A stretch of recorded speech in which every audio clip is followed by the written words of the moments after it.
History is full of rich connections to God and the great outdoors He created for us. I'm on a mission to fellowship with other fathers as we introduce our sons and daughters to the beauty and bounty of the world where we are blessed to walk with our Heavenly Father in His garden. My name is Jacob Whitley, and this is Fathers and the Great Outdoors.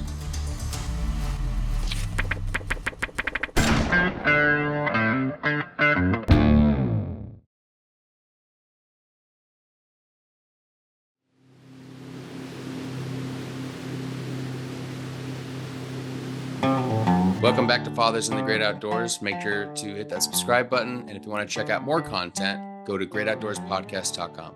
Tonight we have Charles Cobb with us. How you doing? I'm good. And you? I'm doing good. Good. So just to jump into things, I normally like to just start with your background on how you got started in the great outdoors. I was, my earliest memories are hunting and fishing. My dad was president of our local hunting club, so I grew up hunting. He always had a boat. We went fishing. Like I said, my earliest memories are hunting and fishing. It's just what we did. Yeah. Was there anything unique about being the son of the someone that was the president of a hunting club? I wouldn't say so. I mean, when you've always had it, you don't realize it's special or different. It's just what you do. And our hunting club, the way it was ran, it was still hunting only. The way it was ran, it was a lot of out of state or not local people. And we ran it to manage for big bucks and stuff like that. So there was only a half a dozen of us local that even hunted it. So it was several thousand acres all to ourselves. You know, it was pretty nice. That's pretty cool. I'm assuming they had like family packages and stuff then. Yeah, something like that. Yeah. No. Is how long did you guys stay involved with that? I don't know when he started being the president of that club. When I turned 18, graduated high school, I left and went to college, and then for a few years kind of quit hunting, and the relationship with my father became a little rocky there. I went to college and discovered the world for a little while. Mm-hmm. And didn't hunt a lot. And during that time, he kind of got out of it and just started fishing more. So it pretty much ended then. But for a good 16, 18 years there, we went strong. Yeah. So he focuses more on fishing now? Yeah, he doesn't hunt much anymore. I think it was a big thing to do with me for a long time. Okay. And then kind of when I stopped, he stopped. So he likes to fish a little more. He fishes all winter long and whatnot. So. Right. How about yourself? Do you keep up with hunting still? Yeah, I rent a 80-90 acre property. It's just me. I don't hunt so much as I harvest.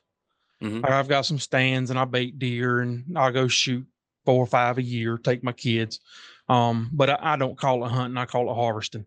I don't care about big bucks. It's nice to have one, but I don't go seeking it. We just go look at the animals and get something to eat. Yeah. Yeah. So is that primarily what your family uses for meat?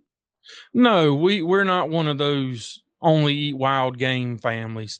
I grind almost all of my deer meat, and we'll eat, pound and a pound and a half of burger a week.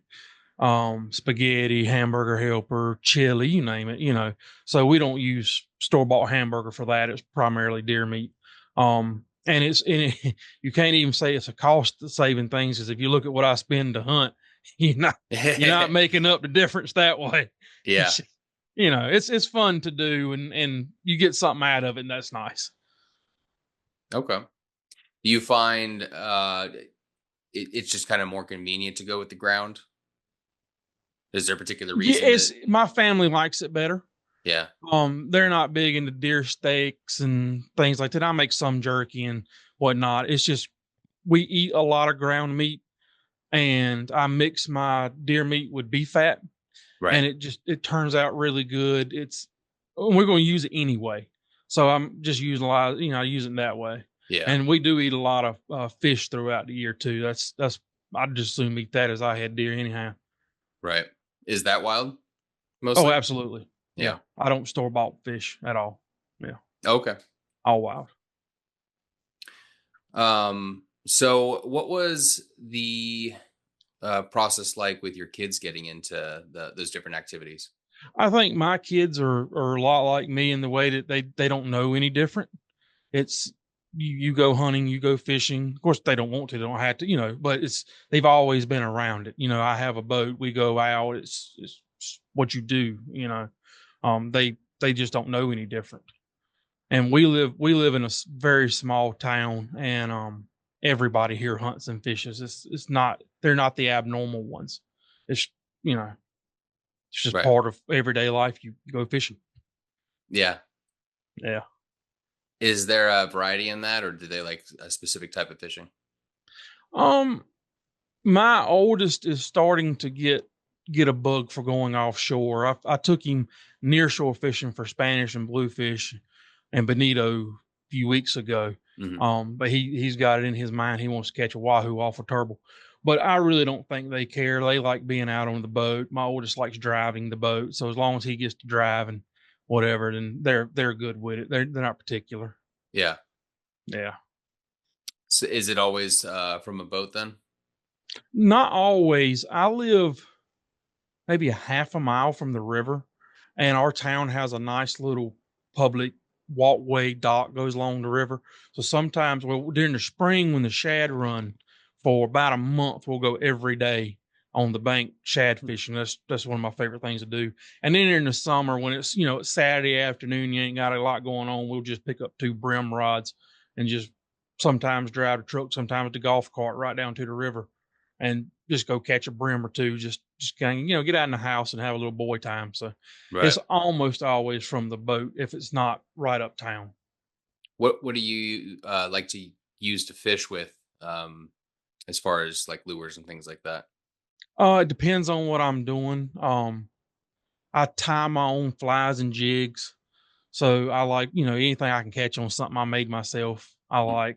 But I mean, if I'm brim fishing, drown a worm or cricket or live bait. I do a lot of catfishing, some tournament fishing. We use cut, fresh bait for that. Um, I'm not I'm not particular picky. It's whatever catches the fish I'll use. Yeah. Yeah. Do you have anything that you find is more particularly useful for catfish? Just fresh. Whatever you got is fresh. Okay, That so it they're doesn't that really they're matter. eating. Whatever they eat and you can get your hands on that's fresh. Oh, okay. Brim, white perch, river eels, any of it, as long as it's fresh. Is that something that you're catching while you're there, I'll using a try net to or get whatever? some. I'll try to get some maybe a day before. And also my dad fishes at least 3 days a week. So sometimes, I'll be like, hey, I got a tournament on Saturday when you go out Friday, keep me some. Yeah. Yeah. And he'll pick me up some bait. So I don't really have a hard time getting a hold of that. Or we'll like I said, we'll go down right down here by the house and catch a few brim on a Friday afternoon. And then you got bait for Saturday. Okay. So it doesn't necessarily have to be from the same location, just as long as it's No, as long as it's the right species, and yeah, yeah. it's not a problem. Okay. Yeah, Interesting. and I'm not too good to put a little froze bait. I normally keep some shad in the freezer, and just in case you need some. Right. But yes, I've found that frozen shrimp can be fairly universal. frozen shrimp is really good. We use that a lot in saltwater. Hmm. For catfish, I don't. It's okay for little channels, but when you're going after big blues, I don't Okay. think they care for it very much. A little You know, smaller or pickier. yeah, Yeah. yeah. But frozen shrimp's pretty universal. You can catch a lot on the shrimp. Right. We use shrimp a lot for white perch fishing in the summer here. That's a blast. Okay. And we'll use bottom rigs, sabiki rigs, whatever. You tip it with just a little piece of shrimp, and that works. That works great. Very cool. Um, where would you say you see God in the great outdoors? Um, you know, I'll tell a little story to answer that question. Okay. When I got saved and baptized when I was 12, 13 years old, we grew up in church every Sunday, most Wednesday nights, and it was just, you went to church, and that was fine and well. And I have a great relationship with God. I always have. But when I was in my early 20s, you start to have those thoughts of, there's a lot of religions in the world. Um, how do I know mine's right? I know the Bible says that faith's the answer to that question, but you can only take so many science classes in college without having, some questions in the back of your mind. And I think the answer to that is where I see God in the outdoors. When you're sitting in a deer stand and the sun breaks the horizon and two raccoons crawl up the tree beside you to go nest for the day. Or the biggest one, I love to go offshore fishing. And every time I go, which isn't that much, but every time I go, you're in the middle of a humongous ocean, yet you ride right beside a 4 foot wide sea turtle or a hammerhead shark soaking in the sun, or a pod of dolphins or whales or jellyfish, man of wars as far as the eye can see. It's not by accident. Mm-hmm. God put that there for me. That's where I see him, are those things that in all the ocean and all the boats, it's that was there for me to see. That's where I see God in the outdoors. Yeah. It's an amazing gift. It is that. It is that. It can't be an accident that those things happen. It's not chance. It's God. It has to be. Right. Yeah. There's way too much coincidences with nature to think that wasn't done on So many purpose. stars would have to align. You know, Yes. it's just there's no way. There's Yeah. no way. Yeah. How is your kids' view of all that? Do they share that? Yeah, I've got a 10-year-old and a 5-year-old. The 5-year-old still kind of figuring things out. My 10-year-old, I think he has a good relationship with God. And when we're fishing and stuff like that, we have those talks. Um, you know, be good stewards and take care of what God's gave us, and He'll take care of us. So I think my kids, specifically my 10-year-old, because like I said, he's a little older, more with it. I think he's got a very good grasp on what's happening. Yeah. Yeah. Very cool.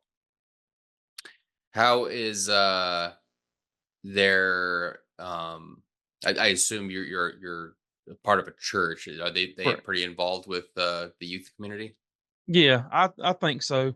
Um, they love going to VBS. They'll go to 2 or 3 different churches in the summertime to their vacation Bible school Yeah. program, and yeah, they like that. Which my 10-year-old now doesn't go to the youth church, children's church stuff. I mean, he's sitting out in the sanctuary with us and listen to the big message. So yeah, but they do well in church. Is he receptive of that in Oh, the big? absolutely. Yeah. Yeah, absolutely. Very cool. Yeah. Um, so going back to the fishing a little bit, I noticed you wrote a note about trolling being one of Correct. your favorites. It What you is. tell me a little bit about that? Yeah, it's when I'm catfishing or offshore or um even crappie fishing, I like to troll. I don't know why. I like moving. I like seeing the spread. It's Hmm. just some people absolutely hate trolling and they rather cast and reel, and I do that a lot too. But there's just something about putting a spread out behind the boat and getting everything just right, and you can sit back and watch those rods and see them get hit. And I absolutely love it. Yeah. You like that Yeah. sound of the line making the whistle? Oh man, I'm gonna tell you what. When that clicker starts to scream, oh, that'll get you going every time. Yeah. Do you use I think they're called paddles mostly, or do you use downriggers as well? I don't use downriggers. I use planers some. Planers, that's what it's called. Yeah, I don't like pulling planers.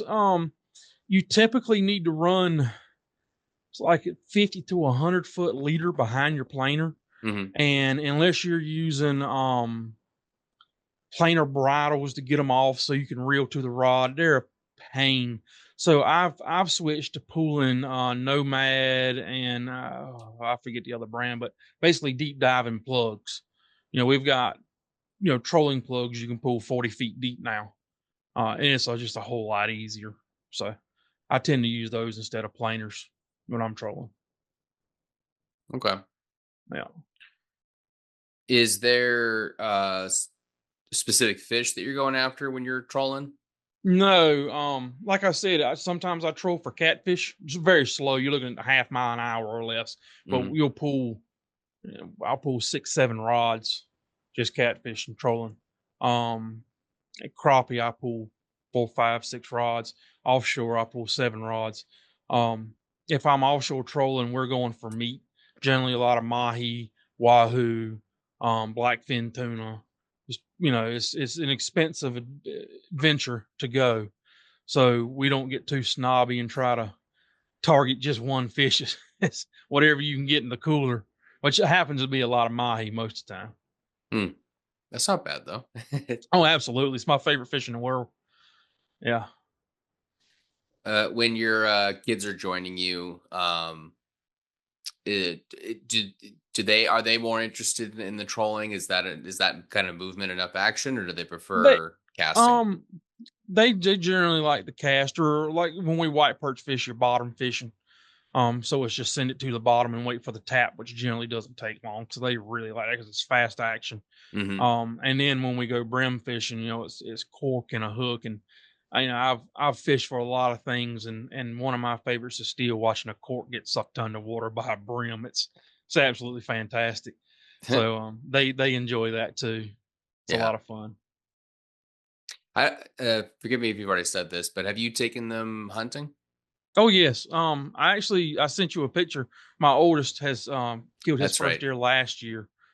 He was pretty excited about that. My youngest I haven't taken yet. He's still a little bit wired and don't want to sit still and listen real good. He'll Right. probably go this winter. But my oldest has been many times with me. He really enjoys it.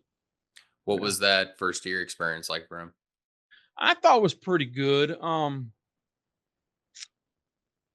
He it was funny. He wanted to go. We went a couple times, didn't see anything, and then we were sitting in the stand one day, and it was rather early in the afternoon, so plenty of light.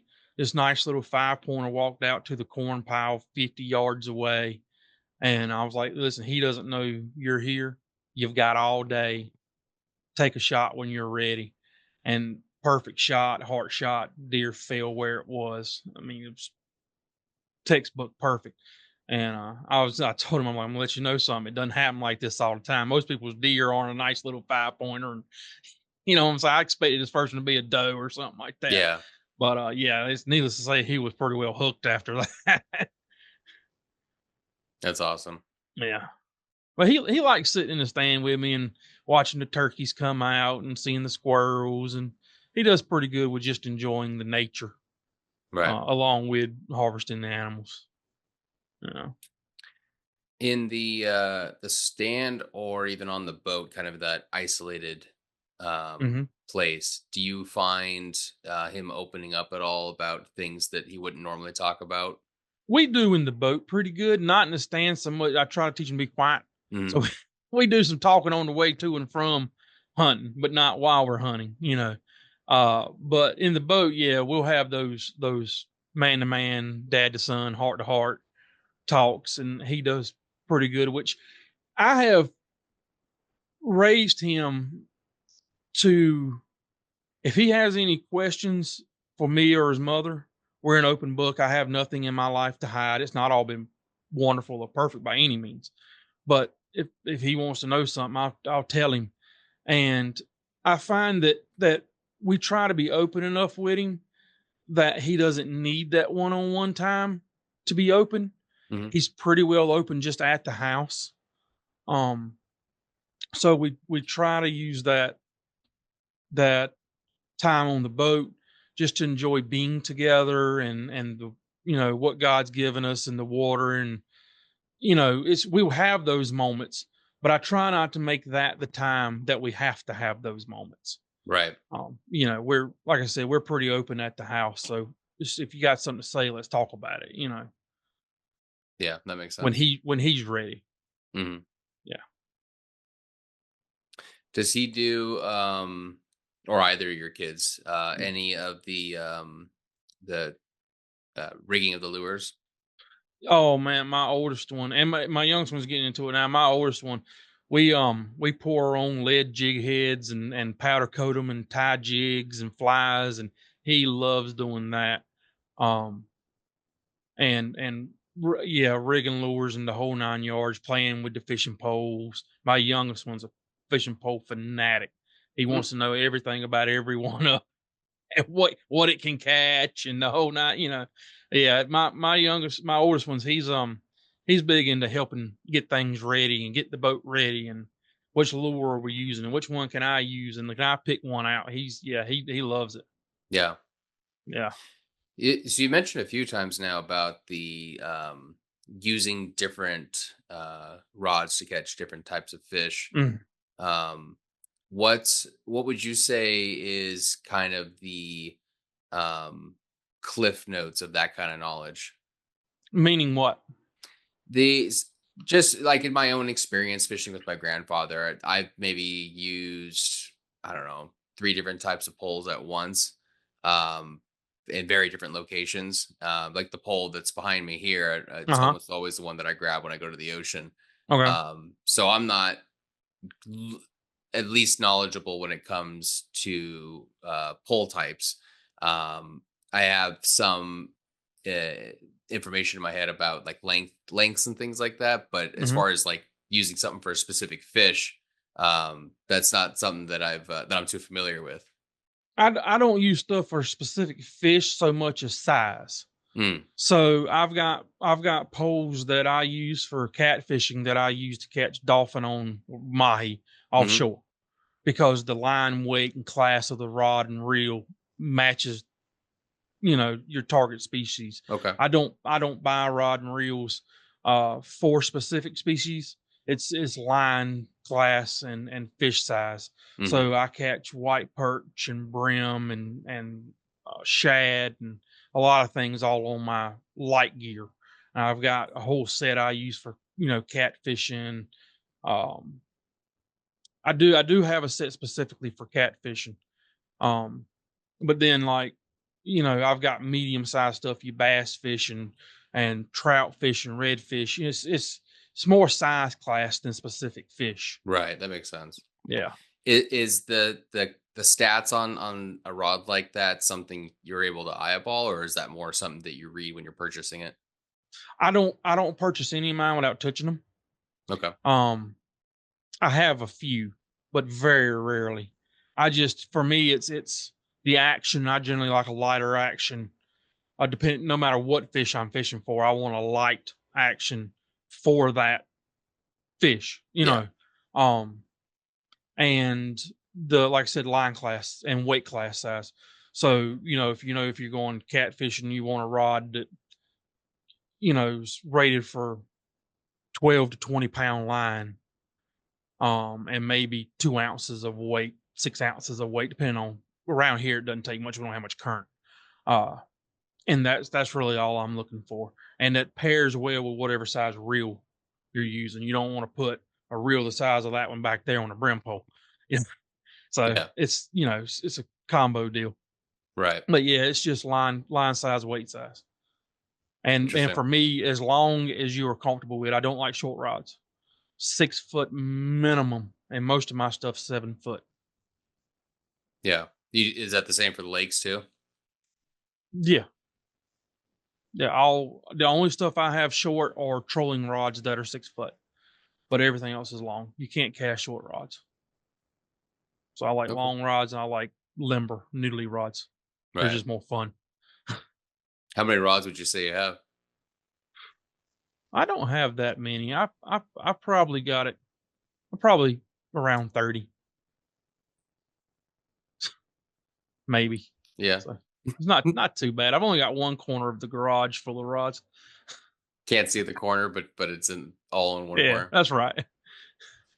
What so with that kind of just having like the knowledge for what rods and line to use in certain situations. Where did you personally accumulate all that? YouTube. Just YouTube. And YouTube's a wonderful place. Yeah. YouTube and trial and error. That's all it is. You know, you buy a line, you try a line, you said I don't like the line, you don't buy the line no more. And keeping an open mind, like, you know, this isn't working for this, but if I was doing that other thing, it probably would. So maybe we can use this lure or this line or this technique in another scenario, you know. But yeah, you can learn anything on YouTube. Yeah. Yeah. Do you, or at least in the past, have you found um, kind of that difficult trial and error of having too light or too heavy and trying to find that perfect medium line? I've never been too heavy. It's always too light. Okay. And that's never a problem. That's just more fun. So so yeah, I don't find it that big of an issue. Um Being too heavy is really the worst thing you can do because then you just take the fun out of it.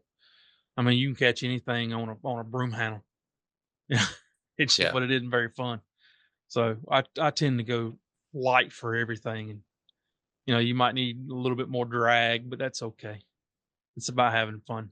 Yeah. Yeah. That makes sense. Yeah. All right.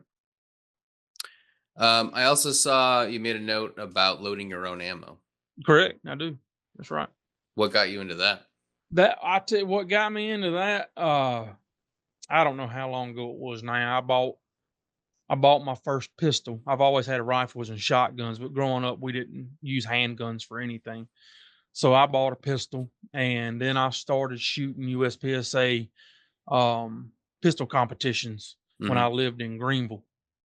And I like I said, I make my own lead weights and jigs and all kinds of things like that. And I like making stuff. So I'm like, hey, this ammo is a thing. It's expensive. I can make it. Lead's free. Let's do that. So I started loading my own ammo, and pistol ammo turned into rifle ammo. Now I load, yeah, everything rifle or pistol that I have, I load ammo for. I don't store bought any ammo other than shotgun ammo. So Why is that? For is just too difficult or too n- expensive for the parts?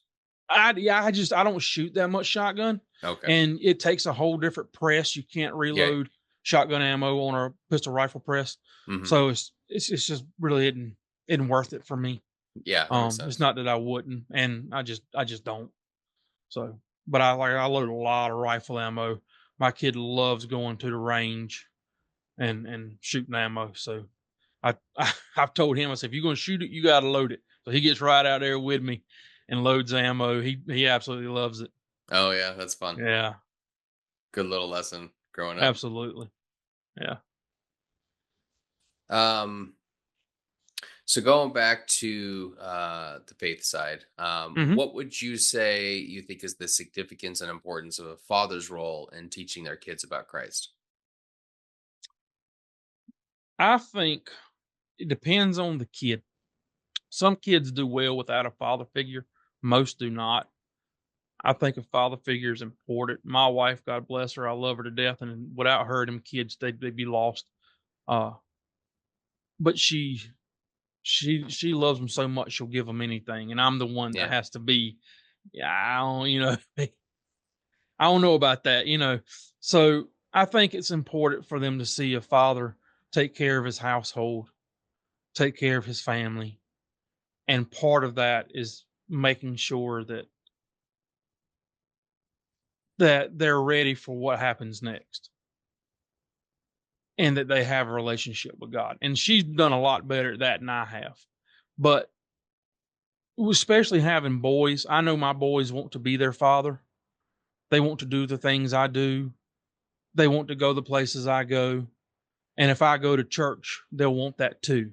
If I have a relationship with God, they'll want that too. You know, they want everything else I have. They want to do everything else I do. Why wouldn't they want that? You know. So I think that's where it's important, just to show them what having a relationship with God means. I can tell you anything, but I can show you better. Yeah. you know. So I think that's the importance, like, especially with boys. Right. Yeah. Yeah. Always want to do the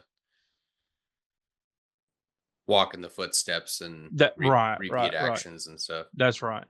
That's right. and then repeat things you say when you didn't mean to say them. Oops. Yes, so my kids love to do and things I do. And sometimes it's to a fault, but most of the time it's good. Yeah. Yeah. Maybe you shouldn't do everything dad does. But Yeah. I noticed the instruments behind you. Is that something correct. that you do with your kids? Yeah, I've actually got a drum set sitting right over there, electronic drum set sitting up here too. Hmm. And my youngest too, they love to play the drums. I used to play bass in church, that one right there. I used to play bass in church. I absolutely loved that. That was so much fun. We no longer go to that church, and that's Hmm. okay. But but yeah, the kids haven't decided they want to dedicate the time to truly learning. I think that's why they like the drums. It's easy to make noise on it. Right. But but when they're ready, if they ever get ready, and it doesn't matter to me. It's here. So Yeah. my oldest has a youth guitar, youth size. So we play with that sometimes, and I try to teach him things. His attention span isn't quite as long as it needs to be to to learn stuff like that. Yeah. But yeah, I enjoy playing a little bit of music here and there.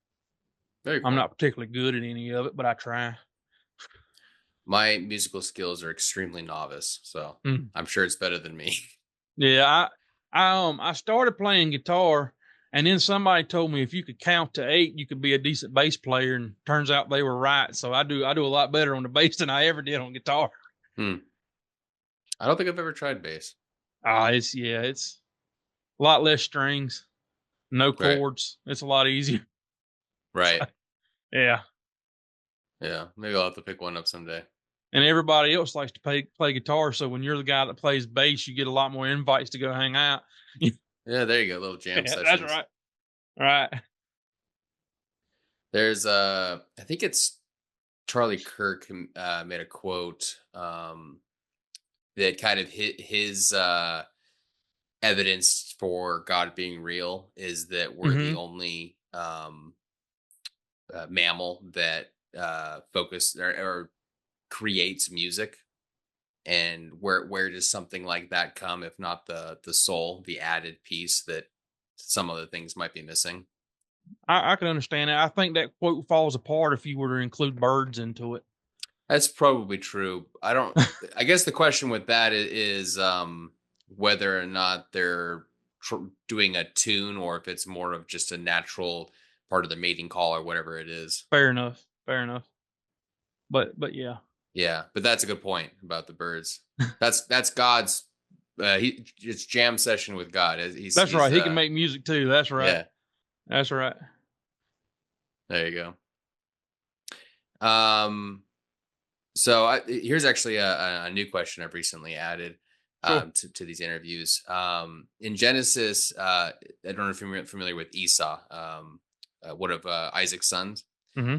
and he's referred to as a mighty hunter before the Lord, which is one of the first mentions of hunting, one of many throughout the Bible. Sure. What do you think is the significance of hunting in relation to God and His creation?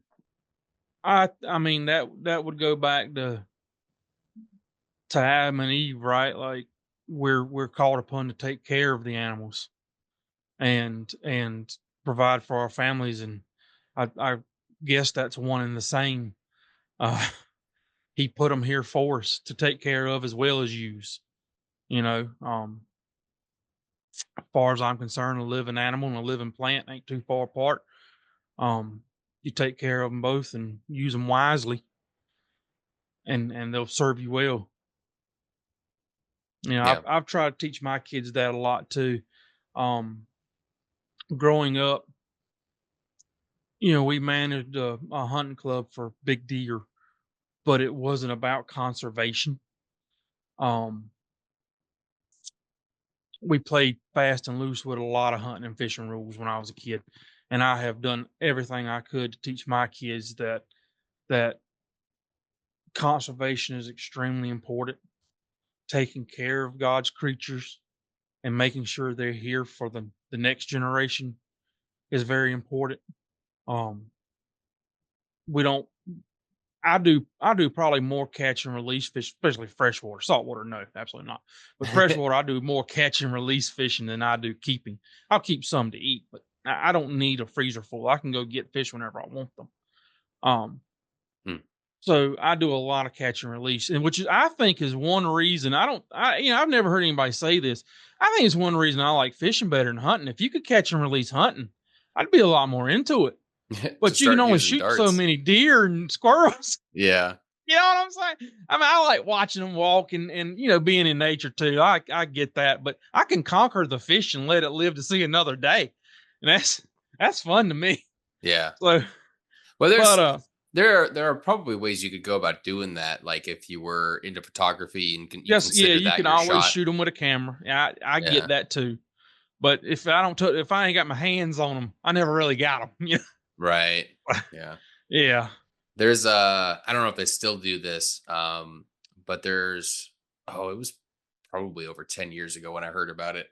A safari hunt you can do out Mm-hmm. in, I think it was somewhere in Africa. And you can't hunt and kill rhinoceros, Sure. but you can shoot them with a tranquilizer. Well, that's just being mean, isn't it? And then you go take a picture next to it. That's right. Yeah. It'd be my luck to wake up while I'm getting that photo. I actually saw that. I saw a video recently of, I don't know if it was his first deer, but there was a teenager who shot a deer and his buddy was holding the camera and he sits down next to it, holds up the antlers, and then it wakes up and takes off. Uh-huh. Yeah. That's a bad day. Yeah. That would definitely give me a heart attack. Yeah. Yeah, absolutely. Did your son happen to pray over his first deer? I think he was way too excited Yeah. for that. When we talked about, you thank God for giving you this animal, and when we walked up to it, I let him go first so he can have his moment with, his first deer. But I also think that he's so embedded into hunting that it's not like it's the first deer he's ever seen killed. Right. So it was just his turn. Other than this magical quest he went on to harvest the first animal, it's I know a lot of people get to have that experience. I didn't. I don't remember my first deer. I don't know how old I was. I was so young it doesn't register. Right. So and I hope he does remember. He's 9 years old, so surely he will. But like I said, he was so excited. We had a little conversation there, but then it was let's get it to Papa's and show Papa what I did, But yeah, we did have that conversation about giving thanks for what we're allowed to have. Yeah. Yeah. I always intend to as much as I can, but the adrenaline definitely. You get caught up. Yeah. You get so caught up. You forget. Yeah. I find I have those moments a lot more on the boat because it tends to be a lot calmer. Man, I'm telling you, when you put over in the morning and you get that 2 foot of fog over the water and it's still calm and the birds are chirping, man, that's when you give thanks. Yeah. That's a good day, Yeah. And that's kind of the same for the stand too, I think, is that when the lights first coming up, that's right, waking up in the forest. So it's and I always say a prayer and give thanks when I get back to the boat ramp that I got back to the boat ramp today. There's a lot of things that can go wrong, especially in saltwater. And it's like, you know what, you let me have one more. Like this is a good day. Mm-hmm. Yeah. It's not the first time I've heard that. Even in the recent podcasts, it's a common theme. So on the fishing note, with the 4 apostles being fishermen, do you think there's a big connection between fishing and Jesus's ministry? I'd say so. And I would imagine there's more fishermen than there are hunters in the world. Um, so nothing being an accident, if you were Jesus and wanted to reach more people, we're called to be fishers of men. That reaches more people than being called to be hunters of men. So Could you imagine? yeah, I know, right? but I think even people that don't fish understand fishing to some extent. Like you get the idea. So I think it resonates more. And like I said, nothing being an accident. I think there's a reason that he chose fishermen. I do. Yeah. Now I kind of want to call this episode Hunters of Men. There you go. Nothing wrong with that. That'll get people Nothing to watch wrong with that. Absolutely. So do you or your kids have any bucket list hunts or fishing trips? My oldest, his bucket list is a wahoo. He wants to catch a wahoo, something turbo. I don't have any bucket list hunts. I'm perfectly happy with my little whitetail and turkeys and squirrels and rabbits around here. It would be nice to go maybe to Wyoming, shoot antelope, or we do have elk in North Carolina now, even though you can't hunt them. I don't know if you've been to Cherokee and seen them, but it is a sight to behold. But if we ever got a hunting season in North Carolina for them elk, I'm definitely putting in for that tag. But my bucket list is more fish. I want a bluefin tuna, and I want a marlin on my boat. I don't like guided fishing. If you're going on a guided trip, and people do it all the time, and if you love it, that's wonderful. I got no problem with it. But for me, if I'm going on a guided trip to learn how to catch something, that's fine. I'm paying to learn. Right. But for me, if I go out on a boat and you've got a mate, or the captain hands you a rod and it's got a lure and he says cast to that tree, I didn't catch it. I was just holding the rod. He did. So for me, it's way more important that I catch a fish on my boat, my way, with lures I tied, rigs I tied. That means something to me. Not a fish that you just let me reel in. Right. So all my bucket list is do it yourself. I want to catch things myself. Sounds a lot like the same approach deer hunters take. Right. I mean, some people do, but most hunters wouldn't brag about a high fence whitetail. That's you paid for a harvest. You paid to hunt. That's why it's so big, the public land hunting now. It's because it takes so much work. So yeah, it's kind of the same thing. Yeah. Very cool. Do you have a favorite Bible verse? I do. Well, somebody on one of your more recent podcasts, I don't remember who it was, said that changes. So ask me a different day and I may tell you a different one. It does for me too. Yeah. And I think my favorite Bible verse is not fair without it's Psalms 46, verse 10. Be still and know that I am God. And I don't think that verse means anything without the rest of the psalm. But that's my favorite Bible verse. Be still and know that I am God. Yeah, it's powerful. Yes.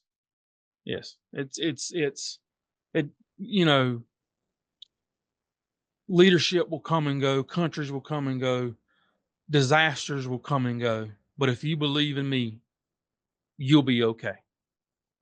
Everyday troubles will come and go, but it's okay. I am God. That's the one for me.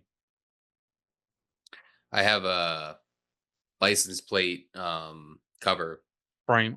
The frame, yeah, that says no worries, God's got it covered.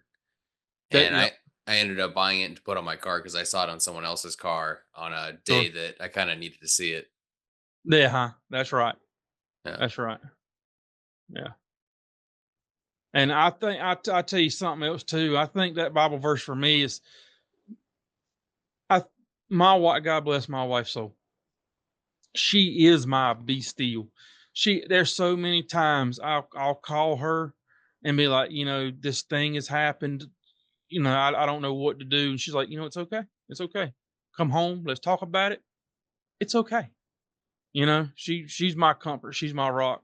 Mm-hmm. She helps me be still. Yeah, Definitely. That's not the first I feel time. like she's. Sorry, go ahead. No, go ahead. I was going to mention that's not the only time of God saying "be still." There's got to be something very significant about that concept. Sure. Yeah, I think it's in. I want to say Matthew as well. There's like a whole chapter that focuses on, like, don't worry about what you're gonna wear, what you're gonna eat, blah blah blah. Because those things will always be there every day. So worry. It doesn't necessarily say worry about the big things, but it basically says like you've got enough to focus on. Leave the rest to me, kind of thing. Yeah, that's right. Yeah. Yeah. So, all right. Well, that was pretty much all the questions I had. Was there anything you were hoping to talk about? No, I think I'm good. Very cool. This was fun. I appreciate you coming on. Oh, I appreciate it, man. I'm excited. Good. And I'd be happy to have you on again sometime. Oh, I hope so. Thank you for tuning in on greatoutdoorspodcast.com. And if you happen to be listening or watching on one of our social media platforms, you should check out greatoutdoorspodcast.com for some cool merch like this hat or this awesome coffee cup for camping. And this awesome sweater as well, which features our classic Genesis 27:3. Take your quiver and your bow and go hunt me some venison. Your wife's gonna love the way you look in this. Right, honey? Uh-huh. greatoutdoorspodcast.com. Why?